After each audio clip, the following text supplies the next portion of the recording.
You're tuned into RX Radio. Movement prescribed. Brought to you by Prescript.com. A personalized approach to keeping you healthy and making your best even better. Your hosts, Dr. Jordan Shallow and Dr. Jordan JIUNTA.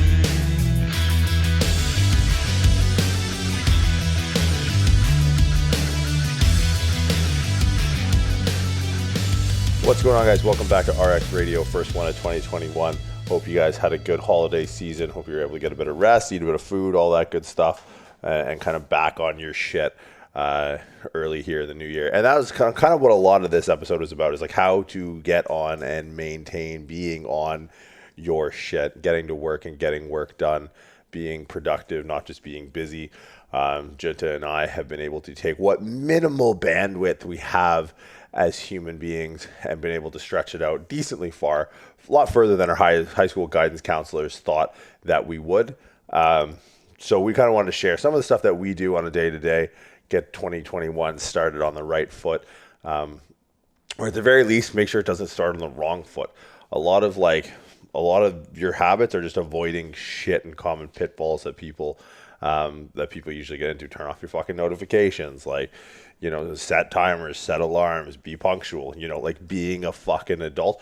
Be your parents, essentially. Just don't be kids, because kids tend to suck. Suck less 2021. Let's do it.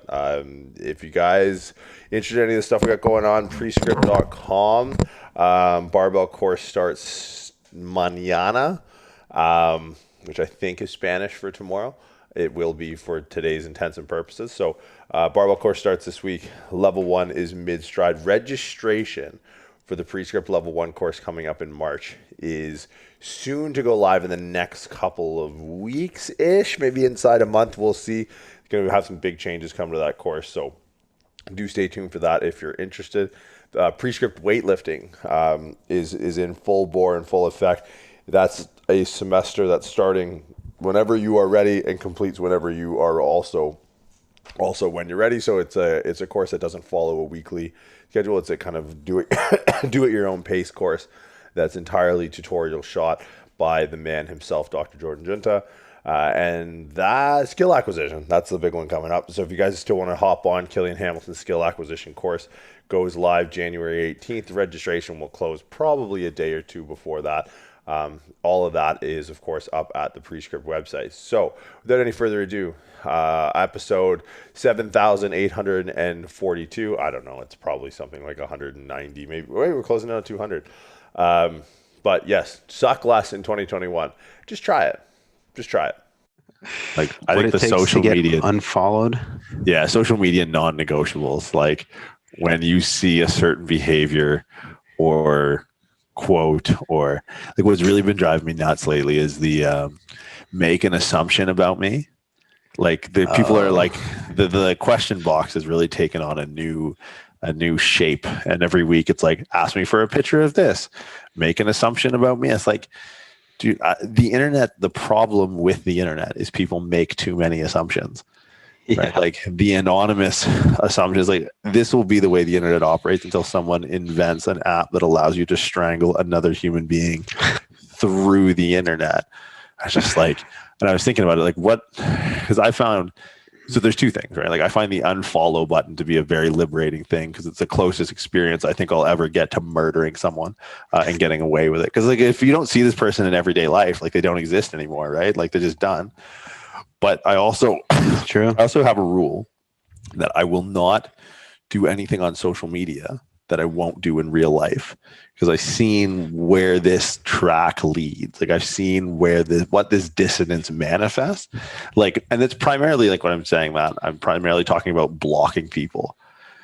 Because like blocking people is like a weird thing, because it's like if you delete someone or like unfollow someone, I think that's still an experience that exists in a certain way, in a certain shape or form in real life.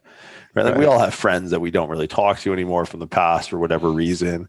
You sort of grow apart. Like I think the unfollow button is something that is still representative of like a basic human interaction or lack of a human interaction, right? So I think that's still true, but the block and mute feel like these weird filters where it's like you're unsearchable or all that, like I think that starts to drive a wedge in how people begin to operate in their day-to-day lives, because they don't have that feature isn't built in to it's human interaction in real life, but it's so ingrained in how we interact through like Facebook and Instagram and stuff like that, that I think the expectation bleeds into reality.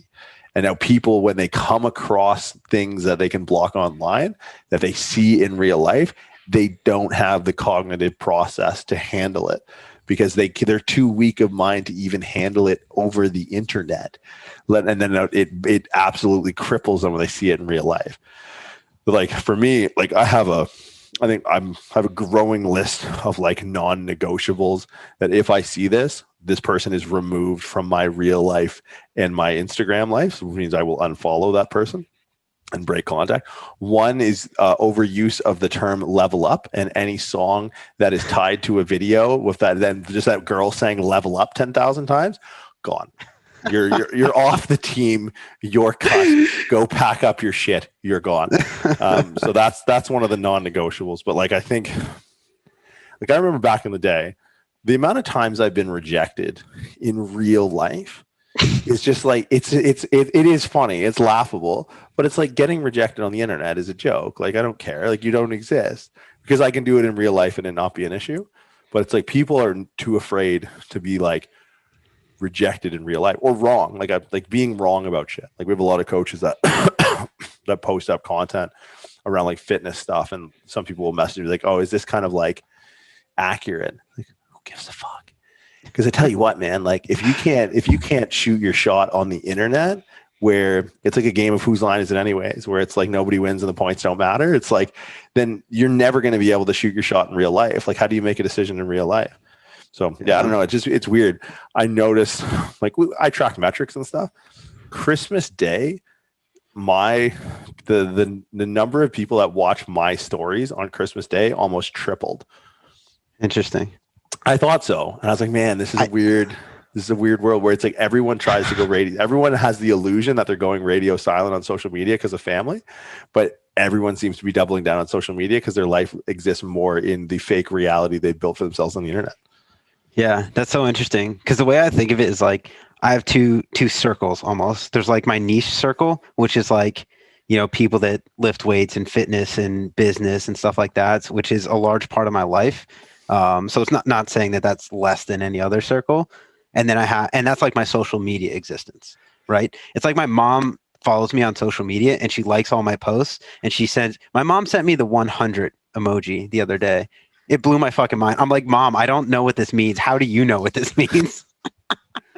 but there's the people that I would pick up the phone and I would call and I would talk to for like an hour at a time.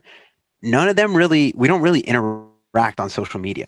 So social media is like this thing where like I'm grateful that it's connected me to so many cool fucking people, but at the same time, there's so many like fucking losers on social media. But it's just like this different part of who I am, where like the people that really care and like would pick up the phone and call me or have my number or I would text, they either exist like in my DMs and not on my feed, or in my like I'll pick up the phone and call them. So it's like almost like this one kind of niche circle of communication that I have, where like you said, it's very selective, right? And I'm self-admitted, I'm the worst. If you DM me, I've probably like liked your DM and then never responded. Like it's just because like, you know, not saying like good, bad or whatever, or like trying to like toot my own horn. I get like a lot of comments and DMs and stuff like that where I don't have the bandwidth to put the importance on all of these things of ranking these people in importance, if that makes sense. Like if it's not something where I'm going to like have a meaningful conversation where there's any sort of outcome, I'll likely just kind of like it and then just move on. Not saying that, you know, these people aren't important, but it's just a small portion of what I have the bandwidth to dedicate my time to on a day-to-day basis. Yeah. There's this quote, Killian brought it to my attention. I think it's like Christian Bale said it. And it's like, if you have a problem with me, text me. if you don't have my number, then you don't have a problem with me. It's like, yes, because you said it like there, right there. It's like, I don't rank order people, but you might rank order platforms, right? And then you rank order people based off that. So yeah, if I get a text message, I'm more likely to respond, right? And there's still like text messages like, double tap, thumbs up. And then there might be a, hey, sorry, this took so long to reply message. Like text message, email, that's a little bit more inner circle. Obviously, cell phone calls, other than like, you know, random solicitors, that is going to be something that I answer if I recognize the number. Like that's, but again, it's like, it's not rank ordering based off. Like I don't think I've ever DM'd some of my closest friends. Right. I don't even know if I follow some of my closest friends on social media. Exactly. Like if I don't have a business with one of my closest friends, which is increasingly more rare, that seems to be all that we do lately, is just kind of start businesses on the internet. But like my closest like homies I grew up with, I don't think I even follow them on Instagram. And I'm sorry, fellas, if I don't follow you, do bring that to my attention if you care. But that's the thing, my real friends don't give a shit. Right. And here's the other thing too. I've gone to unfollow people before, and it's like there's so many apps out there that like, you know, they exist beneath the surface of social media to give you metrics that you shouldn't know. And I know there's apps that notify you when someone unfollows you, and it's always the person you want to unfollow that you know has that app. And you're like, this is going to be a long, drawn out conversation for no reason, and exactly highlight the point why I do not want to fucking follow this person anymore. Like there's one person I'm thinking of in particular. She's some like life coach or some crap like that. It's just insufferable TikTok videos. I can't with this bullshit anymore. And I've had my thumb over the unfollow button probably about 20 times in the last year. And I couldn't pull the trigger from the pure sense of like, this is going to end up costing me no more time than it's worth to scroll past her when I am ever scrolling through social media. So it's like, I've had this like conversation with my head. It's the same way where it's like, you're about to do something. Your girlfriend or significant other is there. You know exactly what she's going to say, and you have like your hand up of ready to do the thing that you're about to do. And then you play out the scene in your head of the conversation you're going to have after you do said thing. And then you just put your hand out and walk out of the room. You're just like, oh, I'm not going to do that. It's not worth it. The conversation that is going to come after what it is I'm about to do is not worth the outcome of what it is I'm about to do. So I just don't do it.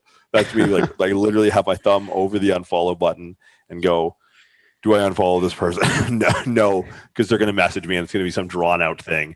And I honestly haven't had the balls. Like, you know, I'm too busy to deal with the shit that I need to deal with. I can't be fucking introducing more of this stress into my life. Yeah. So at this point, social media is like too much of a business thing for me that I haven't gone through and actually done it in a while. But there was a point where I would just go through and like kind of go through the whole list and unfollow a bunch of people. But then like, I guess my process for that was like, when I see this person's post, like what feeling or emotion does it trigger? Like if it makes me angry or frustrated or like jealous or like XYZ, I'm like, I don't need to be submitting myself to this on a day-to-day basis. It's more like, I don't know, as buzzword like fitness culture as it is, like a mental health thing. It's like, if this person is like a waste of my time and it's fucking with like my headspace, it's not someone I need to be following on social media. And you know who usually gets the first to get chopped? Anyone who references mental health on social media. Exactly. That is a fucking social media non-negotiable for me. Like, you want to have a shrink? I mean, I've fucking talked to many a therapist because I have many a problems. Some of my closest friends have talked to many a therapist because my friends are all broken fucking toys. And we talk about it in the privacy of my home or their homes or over the phone. And we try and figure this shit out. But to me, talking about your mental health problems on social media is like talking about your alcoholism at the bar. It's like, so true. Dude, this is part and parcel to your problem. And we are not going to find a solution here. Yeah. Right. This is where things get worse. Yeah, social media itself is like borderline a personality disorder. I think it can be if you do the things on the internet that you won't do in real life. Yeah, absolutely. It's weird. And it's weird when you meet those people in real life. Yeah. It's like the one thing I get is people either think I'm larger or smaller than I am, which I can't really help on the internet. Like I've gotten to go, oh, you're bigger than I thought you were, or you're smaller than I thought you were. It's like, okay, that's a you problem. That's not a me problem. But it's like, oh, you seemed like a nice person on the internet. Now you're actually a dick. It's like, okay, that's a dissonance that we need to iron out. Yeah. But yeah, absolutely. like I just can't. I think purging your social media and having that conversation, especially too, like I know so many people, like, you know, a lot of the pre-script coaches listen to this, and I think it's one of the most valuable tools is to be able to create a habit or have discipline around social media, because like your time is extremely valuable. Right. And I think that's something that, you know, if you work for yourself and like you kind of have your own schedule and you're an online coach, it's like, I think there's a complacency. Like I think you were talking to me years ago about the book. Was it Good is the Enemy of Great? What is it? No, it's not 0 to 1. What the fuck is it called? I think it's Jim Collins is who wrote it. But that's a quote from the book. Yeah, good is the enemy of great. Yeah, and I think there's a complacency that comes with that. And it's a few things, right? Like I think people look at social media as like a celebration. It's like I can go on here and like celebrate things, but it's like you always be wary. Like you always keep your celebration short. That's always been something that I've like drilled into my head. Like I remember getting like the job at Apple or the job at Stanford. And like my celebration was me screaming into my steering wheel. I don't know what it is, but I always become like overcome, and I always become overcome with. Is that a sentence? I'm always overcome with like positive emotion whenever I'm driving. Like if I left a job interview and like I got the job, it's like I can keep it composed. I'm walking through the parking lot. I don't break a smile. I get behind the wheel. I remember it fucking clear as day. I'm on Junipero Serra Drive. I'm behind the wheel of my fucking 91.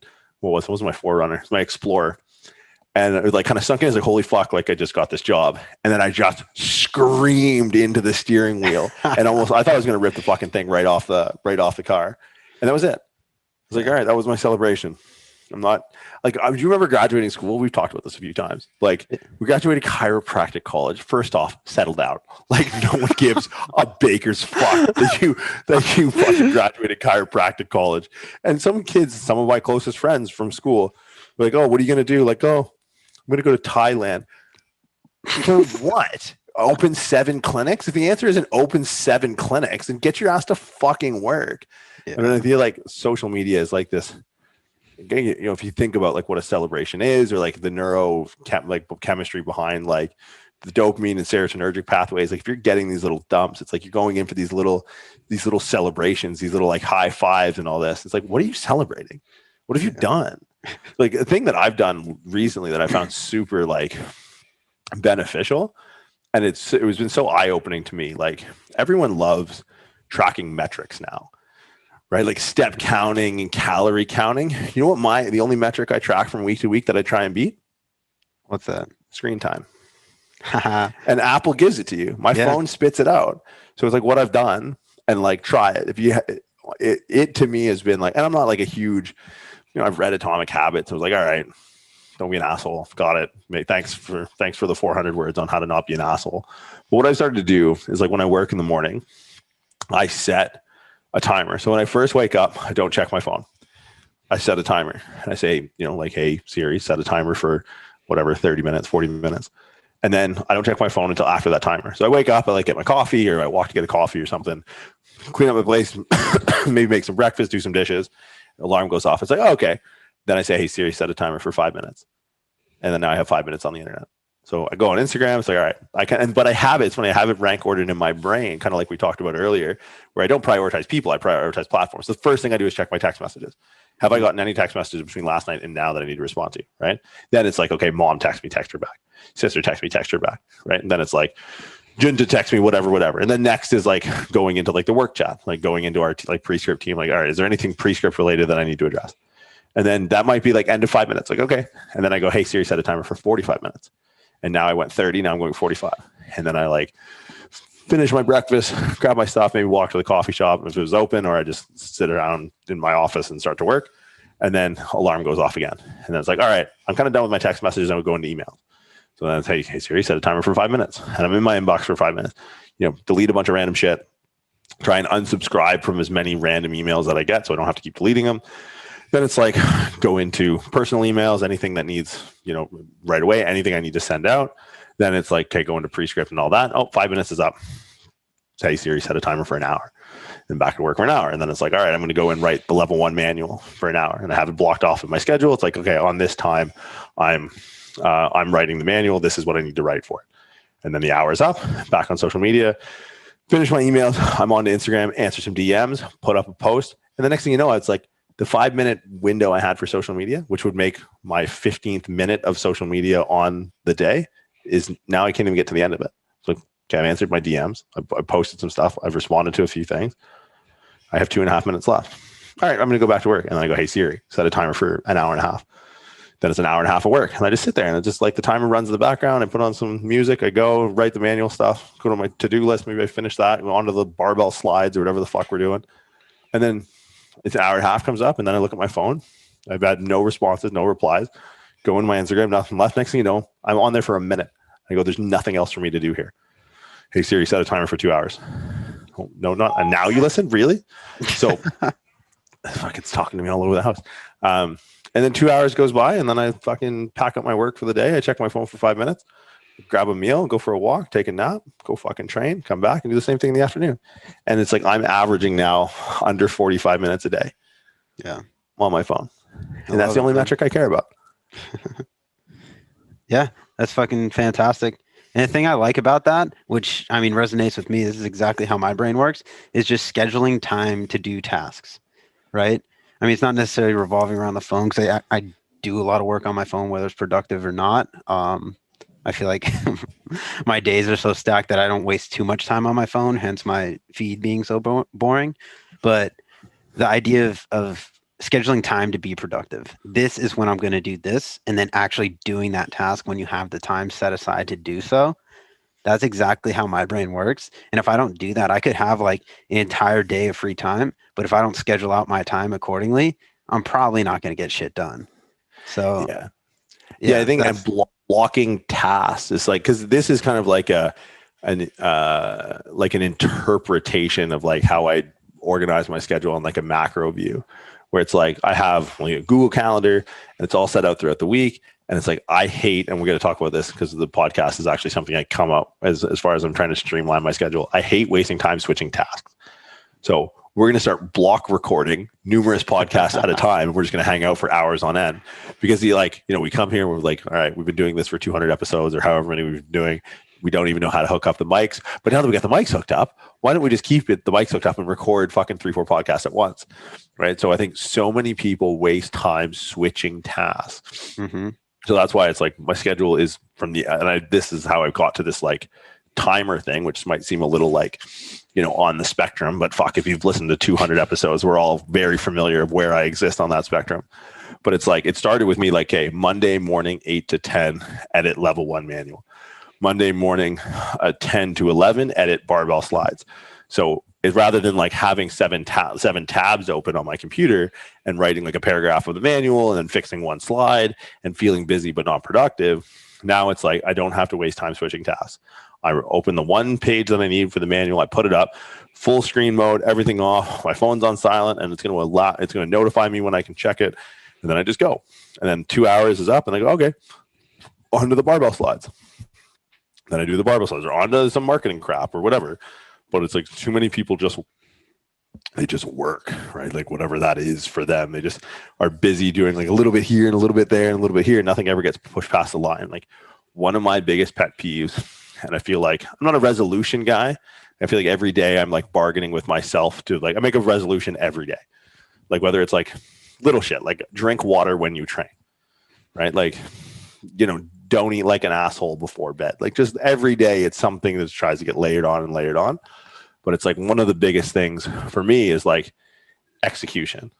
Like we got a lot of shit in the pipe. It's like, get stuff done. Cause I think that's the biggest thing that differentiates people that are like, I don't want to use the word successful because you guys know us and that's probably not the best word to use, but like people who do stuff actually just do stuff. Yeah. Right. So there's so many people. One of the most frustrating things to me in the last year has been coming across people who are like busy and not productive, who hit nails in halfway. Where there's nothing more frustrating for me than like, I need to open my eyes to be like, fuck man, there's a lot of nails sitting in halfway of shit that I've gotten started but haven't finished yet. It's like, finish the fucking job. Like I cannot stand, and a lot of my inability to do that came from my inability to schedule down to like the second, right? To stay on task and to like know what that task is. And I see it derail people. Like I think me and you are in a situation where I forget the statistic, but it's something like, unless you join the military, your ability to ascend socioeconomic classes is very, very difficult. Like that's one of the things the military does really well, is allows people to ascend socioeconomic classes. So if you're like lower middle class, you could get to like middle class or upper middle class if you join the military and stayed in it, right? Better like in 10, 12 years in the military, if you were low socioeconomic status, you could ascend that in the military better than anything else. And there's a certain potential, and I forget, maybe it's percentage or points of like, let's maybe say it's IQ points. I think there's the potential is something like you can raise your IQ points by like maybe either 5 points or 5%, which in the grand scheme of things is not a lot, right? Like if you're looking double digit IQ, it's like you're not in a good place, right? If you're under like 86, 83, which is 10% of the US population, by the way. And that's nothing against the US. They've just done the most work on IQ. But it's like your ability to go from like, 120 to 125. It's like, yeah, you're pretty fucking smart. But it's like people's ability to optimize their time is endless. Like people's potential to optimize their efficiency is endless. You might not get smarter, but you'll be able to express fully your potential of someone with 115 IQ. Right, because I swear, this people with like 150 IQs that if they actually had the discipline to be able to express what they know and how they know it, would be insanely successful. But that's really what's. I know people who operate, at a low tier, but they know a couple important things about how people and human beings interact and what's important as far as like deadlines and optics and how you carry yourself, that operate as if someone was. If they had 150 IQ, right? So it's like, it's not about like what you know, in a sense. It's not about how much you know. It's about what you know.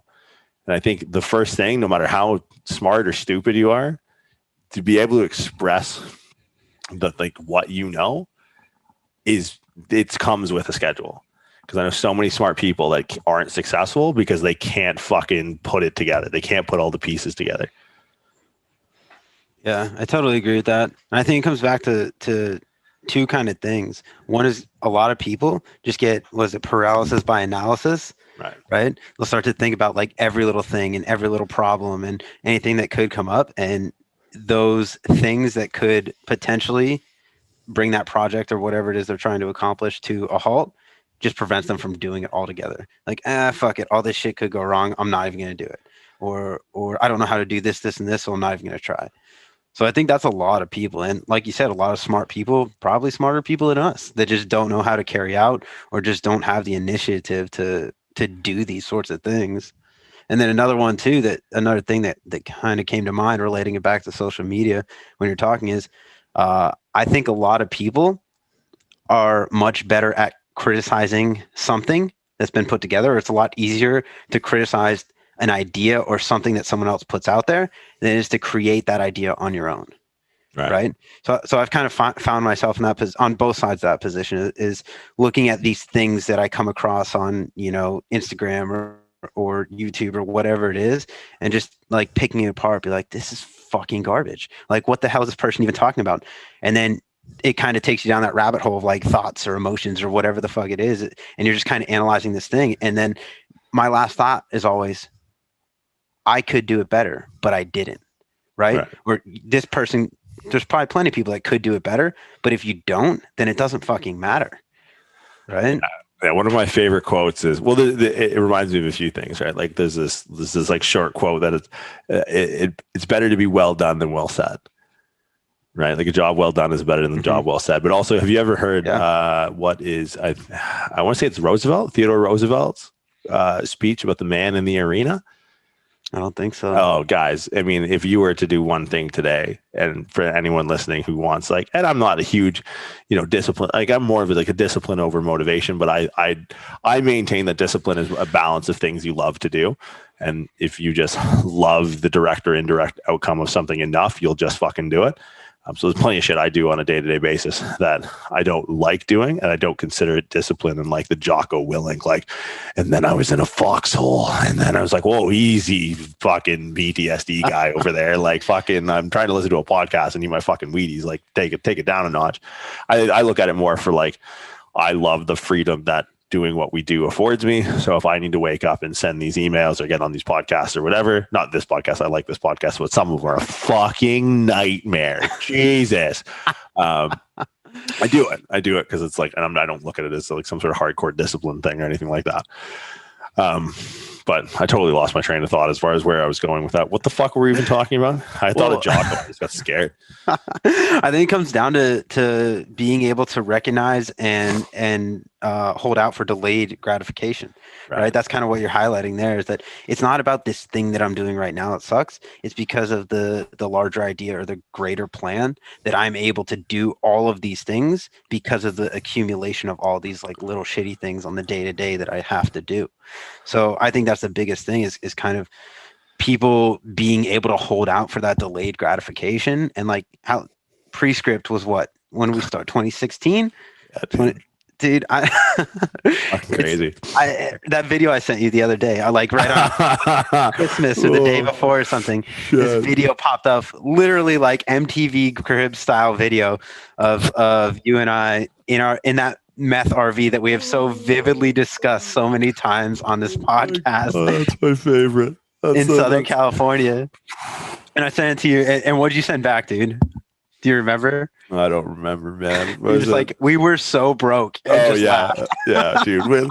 It's funny. But like, it's weird. We always kind of had like, I don't know. I don't want to talk about money too much. But like, it's crazy to me. We used to have this goal, and I don't want to share it with like you guys, but if you guys are like curious and you guys know us and shoot us a message, I'll tell you what it was, of like how much money we wanted to make a month in the company. Like, and now it's like we've far exceeded that goal, but like we would just send each other randomly text messages throughout the day, just like whatever the number was. We would just text that number to each other, like, just, this is it, man. This is it. This is the month we're going to do it. And like, it seemed like we went from nowhere near to far, far exceeding it like overnight. It was just, but it was so funny to look back. Just like, man, we were so broke. Yeah. Like some of the Airbnbs we stay in now, or like when we travel and stuff, it's just hilarious to think that just the look on my face when we realized that the second bed was the fucking the crow's nest over the fucking cockpit. And that's where I slept. Yeah, the fucking steak knife in your hand all I don't know how we pulled like rock. I think what it was is I was so legitimately concerned that we were going to get like broken into that I was like, okay, I have a better chance of survival if I'm the X factor that flies in from the top ropes. I think that's what it was. Like, I think I carry more element of surprise if I just roll out of bed at 280 pounds just onto the perpetrator that walks through the door. Because it was it was not a comfortable night's sleep at all. No. Like every time just look at you rolled over or I rolled over, you could just hear the suspension creaking. Just like, oh my God. But yeah. Fucking wild. But yeah, that's what I'm talking about is then like, we had goals and we had this vision and we fucking worked. I mean, it was a lot of work to get to the point where we're at now. And that was just all for delayed gratification because we had this thing. And like, I don't think this thing is done, but we've built a pretty fucking awesome community of coaches. And I love, hopping on the labs once a week and talking to these guys and like shooting the shit for an hour on a podcast with you because, we put in the work for the delayed gratification. So man, people have no idea. Like I wish, I don't know if I like the fact that it just exists in our memory, but like, fuck man, those are like hard days. Like I just remember walking into your gym with my entire life. It's weird. Once I left California, I actually traveled the world for 2 years with less shit than I would leave my home with every day. Like I would walk in with I was just like a crazy bag lady. Like I would just walk, and everyone in your CrossFit gym was so confused. Everyone in Sundown was like, is this what is this guy? What is this homeless man continually like? What is the deal here? Would show up with cameras and podcast gear and then gym equipment and then different like changes of clothes and then like another bag of food. Like I still remember our first podcast episode, like recording it and setting it up, and how many times like it almost didn't happen because we almost couldn't figure it out because it would only record 4 seconds. You remember that? GarageBand would only record. So we were like 25 minutes deep on the first episode, and we realized that it only recorded the first 4 seconds. Like, oh my God. Like we're just now, this is probably the second podcast in 200 episodes in 4 years that both our mics are plugged in. Yeah. And and it comes back to the point you had earlier of like kind of like the man in the arena and like better well done than well said. Like there's no consequence. Like I've talked about this time and again. Don't care. I do not give a baker's fuck if someone on the internet especially in the fitness industry, that's the best part about the fitness industry is there's very little hard facts in human science. I don't want to say very little, but like it's not like an accountant. Where an accountant is a very finite science, right? It's very binary, ones and zeros. And I'm sure there's an artfulness to being able to interpret whatever. But like at the end of the day, it is really making sure that your work is, dotted your I's and crosses your T's and carried the one and all that shit. Where a lot of fitness it's so much, I don't want to say an art form, but it's so interlinked with like, personality types and emotions and like personal preferences. There's so much that goes into the evidence that backs like fitness that there's so much to be left for interpretation. So I think again that can be crippling. Like that level of freedom can be crippling to people where they're like, oh God, I don't even know where to start because everything seems like it could be right or could be wrong. It's like, dude, who gives a fuck? Who gives a fuck? And it's been really cool, honestly, for me. One of the coolest things since starting the labs is noticing that Prescript coaches are doing like live Instagram Q&As and shit like that. And dude, they're fucking killers. Like there's some guys and girls that I follow from the level 1 program, from the barbell program, that their Q&As, when they do them, I'm asking questions. I'm tuning in. Like I'm sitting there listening to the answers. And it's like, yes, this is what we need. And it's like, that's how we started. Like, remember when me and you used to first talk on the podcast? It was a nightmare. It was as if we were both doing it at gunpoint. Yeah. It's like this podcast came live from Guantanamo Bay. Oh, fuck. I know. It makes me think back, dude. You used to say it all the time. It's like rising tides raise all ships. That's exactly what this is it just surrounding ourselves with so many great coaches. And, it's not that it's, a dick measuring contest or any of that stuff. It's just all these people that genuinely want to pitch in and learn from each other. And I've learned probably more than anyone from all this shit. So it's super cool to see like, this community that keeps growing with all these fucking smart people with a ton of experience. That's the coolest part of all this. Yeah, and I think the experience thing too, the most valuable part is creating a repository of mistakes, not a repository of information. That's honestly where I find, like, I'm helping a buddy right now build out his website. And like, even just saying that sentence out loud and hearing myself say it through these headphones is the dumbest thing in the world. But I kind of know how to do it. Like I registered a domain name on my phone. I set up an email address through Google. I set up a G Suite. I had him like templatize some programs through Google. I'm going to like build out his Shopify store, integrate Stripe and PayPal. And that's all stuff that is like, yeah, I know exactly how to do that. And he's on the other side where like I was 4 or 5 years ago, where it's like, I don't know what any of that means. And it's like, all I know is the doors to not open. I don't really know what to do. I just know the things that are like, oh shit, if I click this is going to take me 3 more hours. And so I click this one. And like, that's the thing with like coaches and having these coaches that we can run stuff by is like, look, I don't know the answer, but I could put a wall up if you're thinking about doing this. Cause I've done that and X, Y, and Z has happened and it's not been good. Right. So I think that's like, I always talk about, or I've talked about it in the past, like there's an author named Joseph Campbell. He's like an American philosopher. He's dead now, but like, he's probably one of my favorite philosophers. Cause he's always kind of like, he reads philosophy in a way where he's just kind of puts it all together for people. And this is another thing about social media. Like there's a quote I think it's like a Jung quote that says, beware of unearned wisdom. And I feel like because so much of our interactions happen through social media and now so much of our life happens through social media that we're not actually we're not actually accruing real experience that can help us derive real like wisdom. Like you change when bad shit happens to you in real life. You break when bad shit happens to you over the internet, and you don't have bad shit happen to you in real life, right? Like if, someone dies, you're homeless, you get, I'm just talking about like myself and like the bad shit that happens in real life, because you actually step outside your doorstep to allow shit to happen. It's like, I can talk about stuff and with some level of perspective because I've done a lot of shit for someone who's 30 years old. Like, not to, again, to use your words, not to toot my own horn, but like I've done a lot of crap for a kid. And I still reference myself as a kid because I'm not mature at all and I don't know how to pay my taxes. But like, I feel confident in talking about things in that realm, but because people just exist in the internet and they start talking about philosophy on the internet, it's like, this is unearned wisdom. Like, you have not actually done anything outside of hit publish or send or edit or filter or whatever.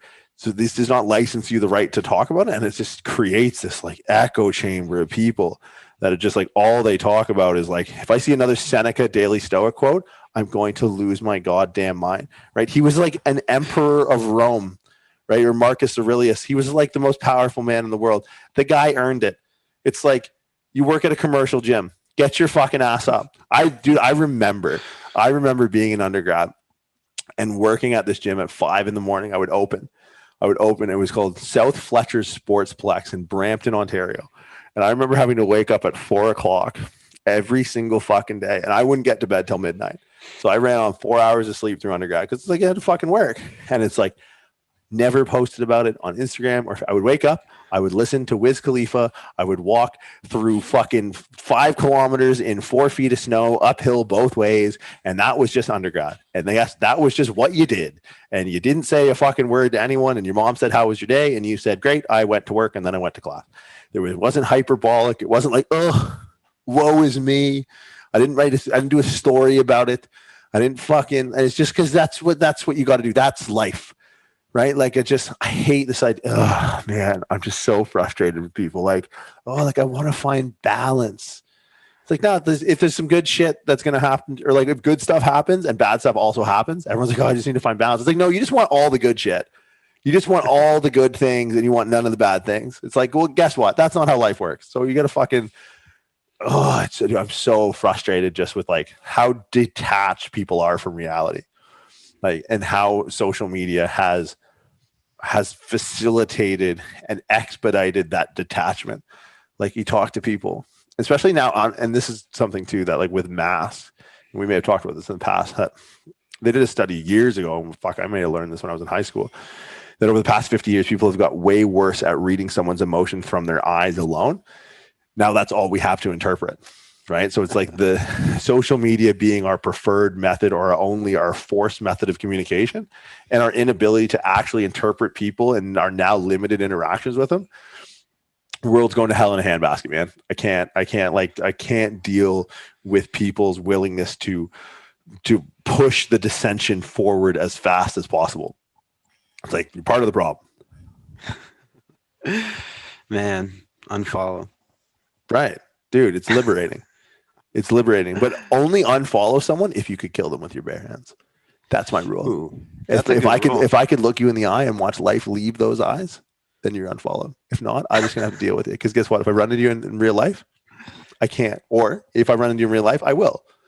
That's how it works. If I can kill you with my bare hands and feel nothing, I'll unfollow you. Damn. So if you get that notification, unfollowed by the muscle dog, don't cross my path. I'll literally rip your throat out with my hands. Oh my God. That's fucking wild. It's just been such a obviously a weird year, and I don't want to add to, every fucking email signature I write now is everything. I got sick of it when Janet Jackson pulled her tit out at the Super Bowl. That was like 3 days. I was over it. I was like, how is everyone still talking about this? This is nonsense. Can we please move on with our life? This has been 9 months of man, those are crazy times, right? Yeah. Did you ever think in what the dark ages must have been like the Middle Ages, the plague, the Spanish flu? That was probably way more fucked up. But I just see the dissension now being in human interaction and just just we are the machine. Like we just facilitate interactions through this thing. Like I don't know, man. It's been a weird year. But I think if everyone got their shit together a little bit, got on a schedule, like prioritize the important people in their life, talk to them through mediums that were actually interactive and beneficial, we could steer the ship ever so slightly away from the seventh circle of hell that it seems to be going. Dude, it makes a fucking difference. I know right when this shit started, I had like zero human interaction for like, I don't know, 6 weeks. And I just started talking to my butcher every time I went to the grocery store. Like I would talk to this dude for probably like 15 minutes just because I hadn't talked to anyone all week. And after about 2 weeks of doing that, he would throw an extra little steak in every time, every single time, every single fucking time. Dude probably saved me a couple $100 in steaks over the last couple of months. But So that's the universe, man. Like imagine if everyone did that. I know. Like I'm stoked when I get free steak. Dude, it's probably the There'd best be thing. no war. There'd be no war. Like if you I got 100% agree. free, yeah. But that's the thing. And I cannot stand. Like, I know people that have ruined their lives posting about COVID conspiracy theories and like telling people to wake up and calling people sheep and shit like that. That have literally ruined their lives. Dude, if you put this, like, when's the last time you texted your mother? Why are you texting me this? I literally had someone unsolicited, no, nothing, not even hello, did you check out this article? I was like, where's your mother right now? I want to know where your mother is. Before you go texting me this bullshit, tell me where your mother is. What is your kid doing? What is your kid wearing on his feet right now? Do you not know this answer? Then until you have an answer for those fucking questions, don't be sending me this bullshit. Literally, I know people whose businesses has closed down, whose gyms have closed down. And I know people whose gyms have been shut that now make more money than ever before. My homie Bobby Tran, who owns Workhorse Lifestyle in Windsor, crushing it. He has a brick and mortar gym that has forced to have the lights turned off by the Premier of Ontario and the Prime Minister of Canada. And what did he do? He goes, lemon fucking aid. Let's party on, boys.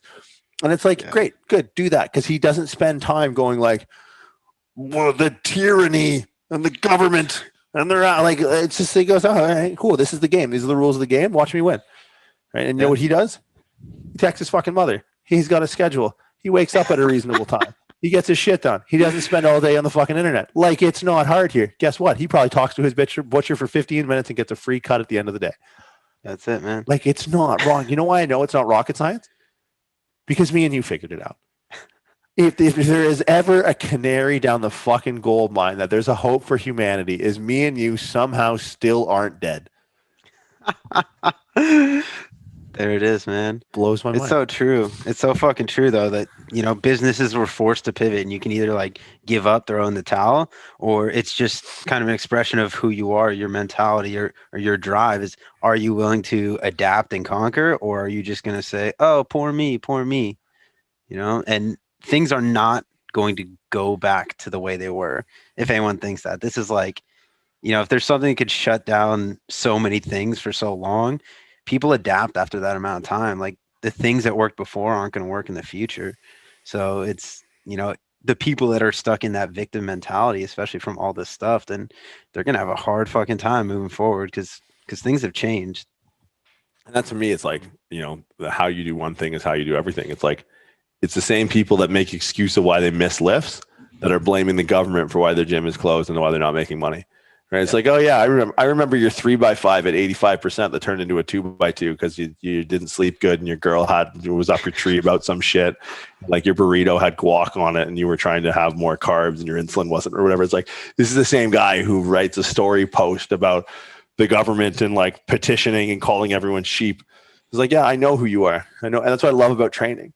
Whenever I think of like watching someone train and like, you know, I've trained with you, like I've trained with Killian a lot, train with, you know, however many pro bodybuilders, crazy, strongest powerlifters in the world. And it always reminds me of that scene from that Heath Ledger Batman movie. It's like, you know, you find out who people are when they're about to die. And it's like, I've killed 5 of your friends. You want to know which one of them are cowards?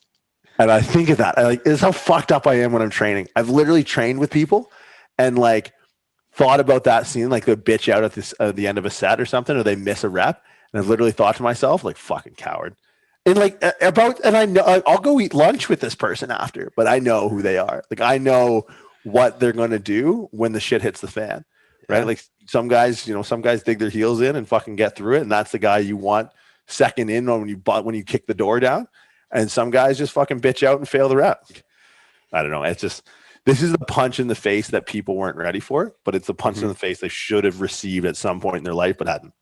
Yeah. I don't want to be like all high and mighty and shit, because it's like people can still, this is still salvageable. As in life as a person in the world today? I think at an individual level, like down, because like you said, you took 15 minutes to talk to the butcher. Now you're getting hundreds of dollars of free, ribeye. Yeah. Like that's salvageable. That's a win, right? So it's like, but how did you do that? Well, you got up in the morning and you did the shit you didn't want to do, and you may earned enough money to go to the butcher shop in the first place, and you had enough time to be able to chat for an extra 15 minutes to get your shit together. So it's just like people undervalue the little things, which is like kind of paradoxical, because they're like, well, yeah, they're little things, but it's like, no, dude, like that, the little things are everything. Like, that's why I'm, whatever, call me crazy for setting 5-minute timers, then 30-minute timers, then 5-minute timers, then 45-minute timers, then 5-minute timers, then an hour timer, 5-minute timer, hour and a half timer, whatever. Call me crazy, but it's like, I get way more shit done, so that when I get to the butcher shop, I can take an extra 15 minutes and talk to that guy. And then who knows what his day then turns into, because you talk to him and he goes home and he feels good. So then he gives, and it's like, I'm always a fan of the phrase, like, you can never pay it back, so you might as well pay it forward. Right. So it's like, I don't know. It drives me nuts that people, like, they turn in, they go, they blame everyone else, and they recoil and they don't do anything. It's like, it's been kind of an enlightening year to realize which one of my friends are idiots. Like, there are people that I've unfollowed in real life and not real life for the way they've reacted to this COVID stuff. Like, oh, like the government restrictions. Sorry, I can't see you at Christmas. Like, oh, great. And I'm sorry I won't see you at any Christmas for the rest of my life, because you're a fucking moron. Like, that's valuable information to me to discern at 30, so I don't have to learn this at 60. Goodbye forever. Unfollow. See you later. It's just, I don't know, man. It's been such a pressure concentrate that there's so much to learn about yourself and other people. And don't get me wrong, like, there's been times where it's like, oh fuck, like, this isn't good. And then what do? It's like, what do I do when shit gets bad? I set a timer. I become more efficient. I set a schedule. I get shit done. And then even if I'm as broke as I was at the beginning, at least I'm broke with more shit done. That's fucking true, man.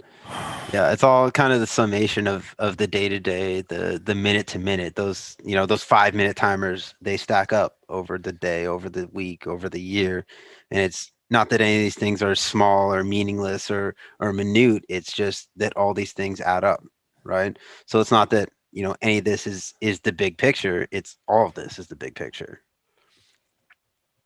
That's it. That's a mic drop. I don't know. We had nothing. Did we have anything planned for this episode? I think, was that it? I think that was it. All right. Well, yeah. And look, maybe like some takeaways, right? Like some takeaways as far as pretty much all we do. Set a schedule. Set a fucking schedule. Figure out what you need to get done. Figure out who you need to get it done for. Be of service to other people. Like, make that your life's goal. Help other people. Even if it's like the smallest shit and you're not that useful or anything, whatever you can do for someone else that they can't do for themselves, do that. Start there. Don't stop wasting your fucking time on the internet. Like, it blows me. When I saw that, dude, and I was going through that, because I put up like a Q&A or something. And I was going through and like finding where the thing was, where the question was. And I like noticed how many people watch my stories that day. I'm like, this is a sign. Like, this is a sign that there's a shift in how people are acting. Like, there is 3 to 4 times the number of people watching my dumbass stories on like Christmas Day and Boxing Day than there is on a normal Tuesday. It's like, this is the time of year where you should be, and I mean, I obviously understand, like, I'm on social media as well, but that was part of my 5-minute timer. When I was on there answering questions, that was part of my 5 minutes, and then I was out. Right. Yeah. So it's like, but to see, thousands and tens of thousands of people watching my dumbass stories on Christmas Day, yo, this is a dead canary in the coal mine, man. This is not good. You got to get out. Like this whatever this ride is, this is not good. This doesn't bode well for humanity, man. We have to think on that. There's the two sides of it, right? There's the contributors and the consumers. So it takes much less time to contribute, and then there's the people that waste their time consuming, right? So 5 minutes is enough time to contribute to social media, to put a post up there, to put something out there, but you don't spend 5 minutes just, watching stories and double tapping booty pics or something. Maybe you do. I don't know. But it's the people that are, going through and consuming. That's where it becomes an issue. Yeah. My thumb doesn't do this ever. That is not a feature. My thumb does not scroll. Doesn't need to. Because you do not need to scroll to put up a post on Instagram. You don't. So my thumb doesn't do it. Right. Like, and don't get me wrong, like there are people that I know, like I go to your page, I go to James's page, I go to James Thayer's page, I go to Stu's page, I go to Killian's page, and I type that in. I don't need to stroll until I find them. I know their names. I go into my list and I go have all my recent searches and I go see what they're up to. I like that. Good. I have 2.5 minutes left on my 5-minute timer. Yeah. I don't know. I don't know if this is useful. It was therapeutic to me because it's just been bothering me for not so long, but it's been mounting. It's been getting worse. And then the catalyst was really like, when I saw the spike in traffic on Christmas Day of all days, of like at a time where I think people need human interaction the most. Like holidays are crazy times, man. Like I'd be the first to admit that. And people are getting that interaction facelessly through scrolling through stories and not with people in their immediate surrounding. Was like, yeah, I literally had to take a minute and be just like, what is going on here? Like this is forecasting of something that I don't want to be a part of. And that's part of it too, right? Like a big thing that we try and push is like having the confidence to be on the other side and be a creator, right? Like be a contributor to this thing. And it is great because it can be a repository of information. It can be a repository of mistakes for those people who haven't yet made or have the confidence to make the jump to the creative side, right? Like they just consume and they consume and they consume. And the more they consume and the more they doubt, and the more they doubt, the less they act, and the less they act, the more they consume. And it's just like, just break the cycle, man. Like really Instagram stories on Christmas. Like, what are you doing scrolling through this nonsense? I don't know, man. Like I just don't want, I don't want it to get any worse. I'm not asking for it to get better, but it can't get any worse. Right. That might be a big ask right now too. Because especially the kids growing up, like this is what we're doing right now is kids hanging out with their friends. Like Zoom calls, FaceTime, like TikTok, Instagram Live, like that's how people hang out nowadays. Yeah, no, I miss the good old days, rocking up to sundown like a homeless person with a bunch of bags. That's how we used to hang. But that's all right. Let's put a bow on this one for the week. We'll actually start talking about training stuff in the new year. We got some cool guests lined up for you guys. If you guys want to see anyone on the podcast, let us know. This isn't an a la carte service. I will say no. If you say, hey, what about Captain Douchebag over here? I'm going to tell you he's a douchebag and we don't want him on the podcast. We don't like to play those games. But if you guys think, you guys know us pretty well by now. If there's someone cool that you guys want us to chat with about something more useful than airing out our dirty laundry and airing our grievances on the podcast, and do let us know. What do we got coming up? This is coming up next week.